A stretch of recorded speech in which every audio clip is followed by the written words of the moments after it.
So when it comes to egg quality, how does cellular health play a role in that? What does that actually mean?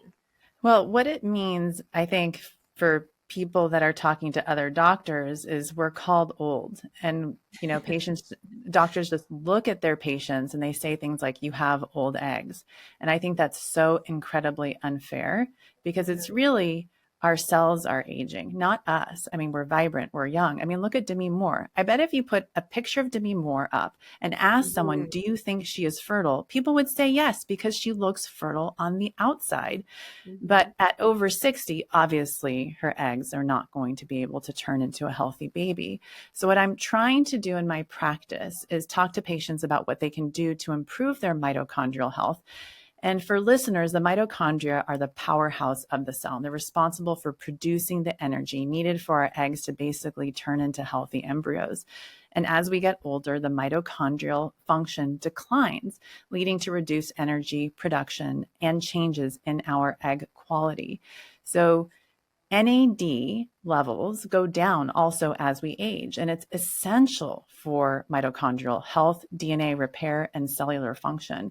And studies show that by the time a woman reaches her 30s, NAD levels have already dropped significantly. And we've all heard of that, like age 35, all of a sudden you're 35 or your birthday is coming up. I start getting calls in my clinic. I'm turning 35 in 3 months. I need to get in right away. And I'm like, it doesn't work like that because these things decline slowly over time. But a lot of it has to do with NAD levels. So as NAD levels decline, the mitochondrial health declines, and we see an increased risk of having embryos and having pregnancies that are at higher risk of being genetically abnormal. And our egg cells require significant energy to thrive. And it's basically the foundation to their function, which is the mitochondrial health.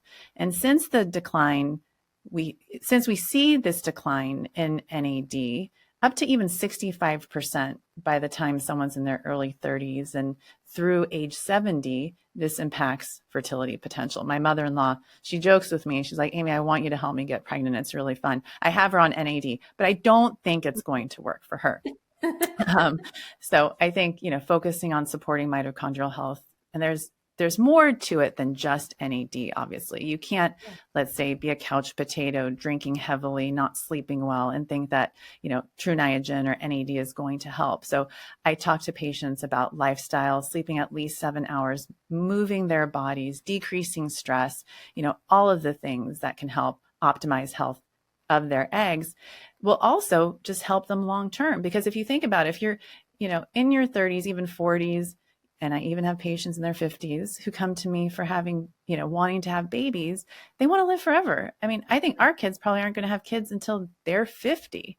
50 is going to be the new 40 in a generation to come. So we need to help patients understand how they can live longer when they're coming in to start their family so they can be around longer too.